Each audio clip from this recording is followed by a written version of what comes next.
From FXB, Fox TV, the News 13 Network presents Fox News at 10. Fire crews battle brush fires all weekend despite a red flag warning.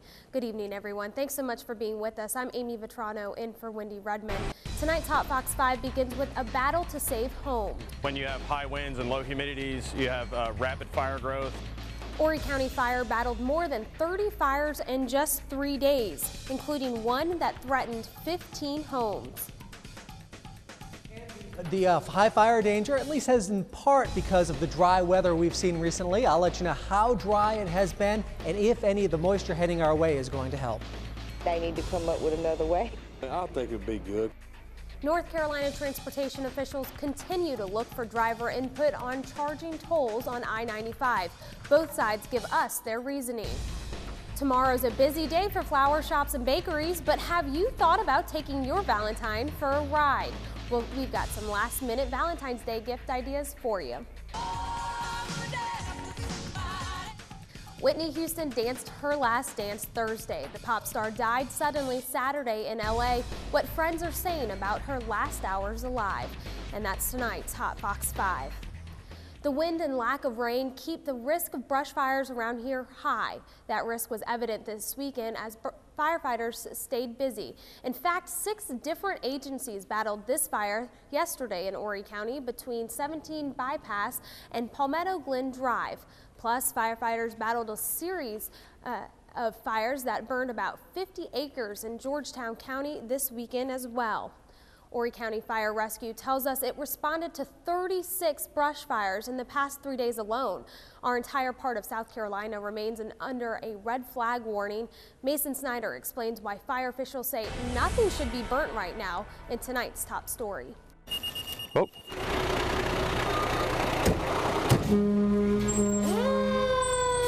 Fire crews across Horry County stay on high alert. Anytime that we're in a drought situation, high winds, the temperatures drop down, we get low humidity, we're obviously going to be overwhelmed with brush fires.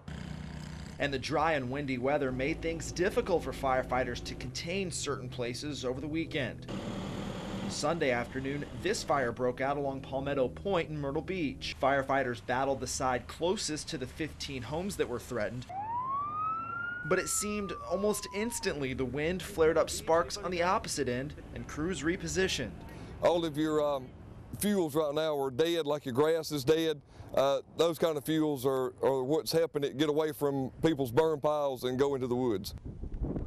Other than the weather, crews say that brush fires, sometimes rural locations, make it hard for them to get access to fight them. We obviously get as many people there as quickly as possible and try to mitigate it. But when you have high winds and low humidities, you have rapid fire growth, rapid fire spread, and it takes a lot of people to manage that. Grand Strand and PD counties remain under a red flag alert, which means officials recommend that you don't burn anything outdoors. But if you feel like you have to burn right now, be aware that it's really going to be hard to control your fire as dry as things are and the high as the winds are and low as the humidity is. Now, the South Carolina Forestry Commission says that there are items that are legal to burn, things like tree limbs or grass clippings, things like that, but they're just not recommended to burn outside right now under this red flag alert. There are also items that are illegal to burn. Those are things like household items, garbage bags and whatnot. The Forestry Commission also says that for smokers out there, not to flip your cigarette butts outside. They say try and find an ashtray. Even the smallest sparks can cause a big fire. Reporting tonight in Myrtle Beach, Mason Snyder, Fox News at 10. Meteorologist Frank Johnson joins us now. So Frank, it's dry, it's not very humid. When are this weather pattern going to change to see maybe this risk, lower? Yeah, well, this is our fire weather season. This is the time of year when we have a lot of fires, and the dry weather we've seen recently just really adds to it. As to how dry it has been, we are in a drought across our entire area. In fact, southern areas, including Georgetown and parts of Williamsburg counties, in a severe drought right now. And this drought is going to take a while to rectify itself. Our rainfall amounts just since the beginning of January, just the last month and a half, over 3 inches in Florence and Myrtle Beach, getting close to 2 inches below normal in Lumberton. So it is very dry across our area. And then we do have the weather pattern that has been dry really for like the last year or so.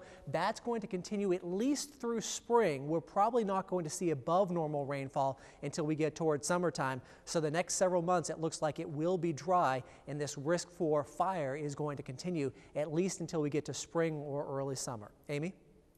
Thank you, Frank. Well, firefighters continue to investigate a fire that destroyed once popular Myrtle Beach seafood restaurant Saturday night. The fire started shortly before 9:30 at the Seafair restaurant on North Kings Highway. Fire officials say when they arrived, flames were shooting through the restaurant's roof. Yesterday, the News 13 network spoke with a neighboring restaurant owner who says Seafair was closed down before that fire. That same restaurant owner also reported seeing crews taking furniture out of the restaurant last week.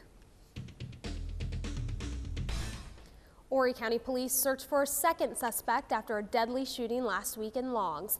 Authorities want 21-year-old Kareem Vereen on murder charges. They believe he had a part in the deadly shooting of a man Thursday. Police also want Vereen for an armed robbery, a separate incident earlier this year. The jury heard opening arguments today in Florence in the trial of 22-year-old David Gerard Johnson. Johnson and 3 others are accused of killing 69-year-old Willie Mae Hayes back in 2008. Count on more coverage of this trial all week. 2 Conway women are charged with child neglect over the weekend. Jean Marie Martel and Joanne Cuphart were both charged on unlawful neglect of a child after a DSS investigation. It revealed 2 children, one 6 and one 11, were living in a home without running water for at least 12 days. The victims were placed in protective custody. These 2 are out on jail tonight. North Carolina transportation officials continue to figure out how to pay to widen and upgrade its 180 miles of Interstate 95. One possible source of money? Tolls. Tonight, Patricia Burkett has more on the idea. Interstate 95 is one of the busiest highways in the country, and in North Carolina, like in some other places, the heavy traffic flow left its mark on the road. It's rough on 95. It definitely needs a lot of repairs on it. Around here, the roads could use some work.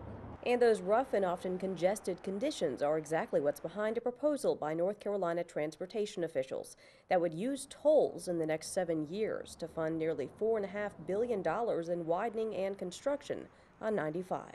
For transportation officials and those concerned with driver safety, the measure is a no-brainer.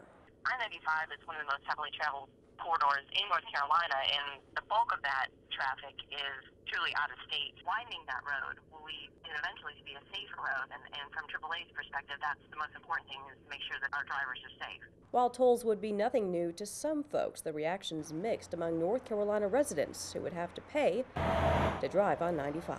I don't think it would be too good, not around here.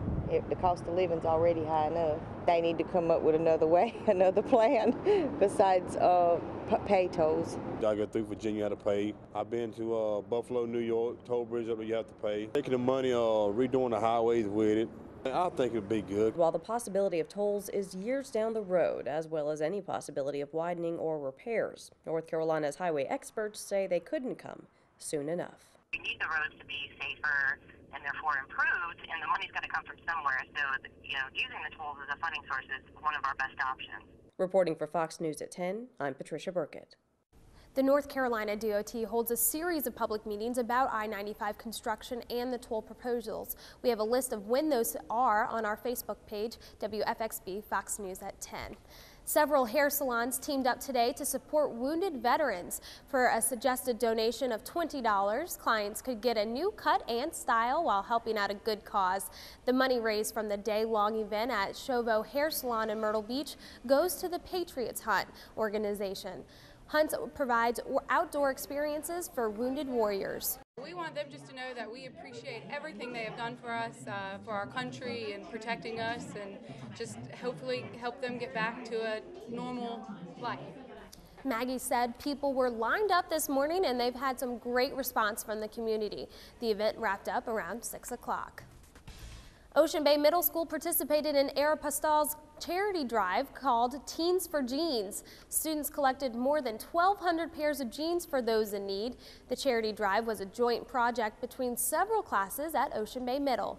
A lot of positive feedback from the kids, understanding that there were less fortunate people in Horry County, and they said that, you know, they felt good about donating the jeans to help other kids that were their age. Teens for Jeans drives collected more than 1.5 million pairs of jeans for those less fortunate. Valentine's Day is tomorrow. If that's news to you, then you might want to go out and find a last-minute gift idea. As Libba Holland shows you, there's still plenty of time to woo your Valentine. So you want to surprise your sweetie this Valentine's Day, but you only have hours left to plan. It's kind of a last-minute holiday for a lot of guys. Well, good news. Many businesses plan ahead for the holiday in case you didn't. People usually always seem to maybe give us one day ahead of time. Flowers are a V-Day staple. They definitely say love and romance. One floral shop in Myrtle Beach plans to stay fully staffed Monday and Tuesday to take as many orders as possible. Definitely all of the phones will be manned by employees, and we have extra drivers coming in, and all we can do today is just be prepared. If your sweetie's anything like me, then maybe the way to their heart is through their stomach. We have some heart-shaped cookies, some heart-shaped brownies, heart-shaped cakes. Croissants Bistro and Bakery offers a Valentine's menu for the special day. They're also stocked up on baked goods in case you want to make a sweet impression. It is comfort food. It's what you're looking for that time of year, the chocolate, the sweets. It's a cliche, but it's a cliche for a reason. If you look to take your romance to new heights this year, the Myrtle Beach Sky Wheel prepares for their first Valentine's Day celebration. This is the only observation wheel of its kind in the United States. And so for Valentine's, we're going to have it lit up in true Valentine colors with our million LED lights with Valentine's color patterns. So as the day of love nears, remember, it's not too late to plan something special for your special someone. Reporting for Fox News at 10, I'm Libba Holland. For more ideas, check your local newspaper where many businesses advertise those last-minute Valentine's Day deals. Later on Fox, the Grammys had a huge impact on music downloads after the award show See Which Songs Heated Up iTunes. But first, Frank, a lot of people are hoping for a warm-up here. Are we going to see it soon? Yeah, temperatures are on their way up. Unfortunately, so are the rain chances. I'll let you know when we might see a little bit of rain coming up next.